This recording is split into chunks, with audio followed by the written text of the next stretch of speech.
സംസ്ഥാനത്ത് ഓണത്തോടനുബന്ധിച്ച് വിവിധ മേഖലകളിലേക്കുള്ള ആനുകൂല്യ വിതരണങ്ങളും നടപടിക്രമങ്ങളും നാളെ മുതൽ സംസ്ഥാന സർക്കാരിന്റെ ഭാഗത്തു നിന്നും ആരംഭിക്കും. ഓണം പ്രമാണിച്ചുള്ള സാമൂഹ്യ സുരക്ഷാ പെൻഷനുകൾ, ക്ഷേമനിധി പെൻഷനുകൾ, സർക്കാർ ജീവനക്കാർക്കും അധ്യാപകർക്കുമുള്ള ബോണസ്, ഉത്സവ ബത്ത എന്നിവയുടെ വിതരണം കൂടിയാണ് സംസ്ഥാന സർക്കാർ പ്രഖ്യാപിച്ചിരിക്കുന്നത്. സർവീസ് പെൻഷൻകാരുടെ പ്രത്യേക ഉത്സവ ബത്ത 1250 രൂപയാണ്. ഓണ അഡ്വാൻസ്, ഉത്സവ ബത്ത എന്നിവയുടെ വിതരണം നാളെ മുതൽ ആരംഭിക്കും. ഇത്തവണയും കൂടുതൽ ആനുകൂല്യങ്ങൾ എത്തിച്ചേരുക സാമൂഹ്യ സുരക്ഷാ പെൻഷൻ ഗുണഭോക്താക്കൾക്ക് തന്നെയാണ്. ഇന്ദിരാഗാന്ധി ദേശീയ വാർദ്ധക്യകാല പെൻഷനുകൾ, വിധവാ പെൻഷനുകൾ, ഭിന്നശേഷി പെൻഷനുകൾ, കർഷക തൊഴിലാളി ക്ഷേമ പെൻഷനുകൾ, അവിവാഹിത പെൻഷനുകൾ കൈപ്പറ്റുന്ന 55 ലക്ഷത്തോളം വരുന്ന പെൻഷൻ ഗുണഭോക്താക്കളിൽ 26.5 ലക്ഷത്തോളം വരുന്ന ഗുണഭോക്താക്കൾക്ക് ഒരു മുടക്കവും കൂടാതെ ബാങ്ക് അക്കൗണ്ടുകളിലേക്ക് പെൻഷൻ തുക എത്തിച്ചേരും. ഓണത്തോടനുബന്ധിച്ച് 2 ഗഡു പെൻഷൻ തുക എത്തിച്ചേർന്നേക്കുമെന്നാണ് റിപ്പോർട്ടുകൾ സൂചിപ്പിക്കുന്നത്. എന്നാൽ ഈ സാഹചര്യത്തിൽ 24 ലക്ഷത്തോളം വരുന്ന സഹകരണ സംഘം ജീവനക്കാർ വഴി തുക സ്വീകരിക്കുന്ന ഗുണഭോക്താക്കളാണ് ആശങ്കയിലായിരിക്കുന്നത്. സാമൂഹ്യ സുരക്ഷാ ക്ഷേമ പെൻഷൻ തുകയുടെ വിതരണ നടപടികൾ കൂടി സംസ്ഥാന സർക്കാരിന്റെ ഭാഗത്തു നിന്നും നാളെ മുതൽ ആരംഭിക്കുന്ന സാഹചര്യത്തിലാണ് കൈകളിൽ തുക സ്വീകരിക്കുന്ന ഗുണഭോക്താക്കൾക്ക് സർക്കാരിന്റെ ഭാഗത്തു നിന്നും അറിയിപ്പെത്തിയത്. ക്ഷേമ പെൻഷൻ നേരിട്ട് വീട്ടിലെത്തിക്കുന്നതിന് പകരം ബാങ്ക് വഴിയാക്കാനുള്ള സർക്കാർ തീരുമാനത്തിൽ എതിർപ്പുമായി പ്രതിപക്ഷം കൂടി രംഗത്തെത്തിയതോടുകൂടി കാര്യങ്ങൾ കൂടുതൽ വഷളായിരിക്കുകയാണ്. കൈകളിൽ തുക സ്വീകരിക്കുന്ന ഗുണഭോക്താക്കളും ഇനി മുതൽ പെൻഷൻ അനുവദിക്കപ്പെട്ട തദ്ദേശ സ്വയംഭരണ സ്ഥാപനങ്ങളുമായി ബന്ധപ്പെട്ട് ആധാർ അധിഷ്ഠിത ബാങ്ക് അക്കൗണ്ട് വിവരങ്ങൾ കൂടി നൽകി പെൻഷൻ പൂർണ്ണമായും DBT സംവിധാനത്തിലേക്ക് മാറ്റേണ്ടതാണ്.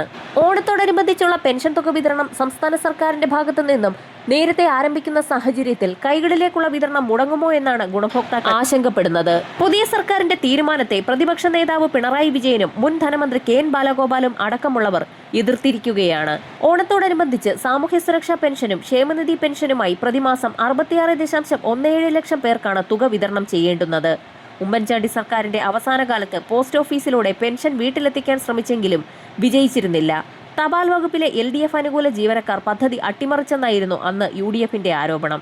പിന്നാലെ അധികാരത്തിലെത്തിയ പിണറായി സർക്കാരാണ് പോസ്റ്റ് ഓഫീസിന് പകരം സഹകരണ സംഘങ്ങളിലൂടെ തുക വിതരണം ചെയ്യാൻ തീരുമാനിച്ചത്.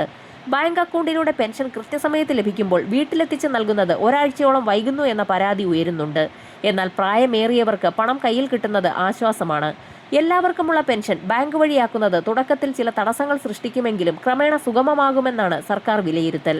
ഓണത്തിന് മുന്നോടിയായി നൽകുന്ന ഈ മാസത്തെ പെൻഷൻ നിലവിലെ രീതിയിൽ തന്നെയായിരിക്കും പൊതുജനങ്ങൾക്ക് നൽകുക എന്ന് സർക്കാർ ഇപ്പോൾ അറിയിച്ചിരിക്കുകയാണ്. കിടപ്പ് രോഗികൾക്കുള്ള പെൻഷൻ കൈകളിൽ തന്നെ വിതരണം ചെയ്യുമെന്നും സർക്കാർ അറിയിച്ചിരിക്കുകയാണ്. പെൻഷൻ വിതരണത്തിന് ശേഷം ബാക്കി വരുന്ന തുക സഹകരണ സംഘങ്ങൾ കൃത്യമായി സർക്കാരിലേക്ക് തിരിച്ചടയ്ക്കാത്തതും, മരിച്ചവരുടെയും താമസം മാറിയവരുടെയും മറ്റും പെൻഷൻ ബന്ധുക്കൾ തുടർന്നും കൈപ്പറ്റുന്നതും സർക്കാർ ശ്രദ്ധയിൽപ്പെട്ടതിനെ തുടർന്നാണ് കൈകളിലേക്കുള്ള വിതരണവും ബാങ്ക് അക്കൗണ്ട് സംവിധാനത്തിലേക്ക് മാറ്റാൻ സംസ്ഥാന സർക്കാർ നിലവിൽ തീരുമാനിച്ചിരിക്കുന്നത്. അടുത്ത പ്രധാന അറിയിപ്പ് മുഖ്യമന്ത്രിയുടെ 1000 രൂപ വീതം ലഭിക്കുന്ന കണക്ട് ടു വർക്ക് സ്കോളർഷിപ്പ് പദ്ധതി വീണ്ടും പുനഃസ്ഥാപിക്കുന്നതിനുള്ള ക്രമീകരണങ്ങൾ സർക്കാർ തലത്തിൽ ആരംഭിച്ചു എന്നുള്ള അറിയിപ്പാണ് ഇപ്പോൾ എത്തിയിരിക്കുന്നത്. 2026-27 വർഷം പദ്ധതി തുടരുന്നതിനുള്ള ധനസഹായം മുൻ സർക്കാർ നേരത്തെ തന്നെ നീക്കിവെച്ചിട്ടുണ്ടായിരുന്നു. കുടുംബ വാർഷിക വരുമാനം 5 ലക്ഷം രൂപയിൽ താഴെയുള്ളവർക്ക് ഈ ആനുകൂല്യം ലഭിക്കുന്നതാണ്.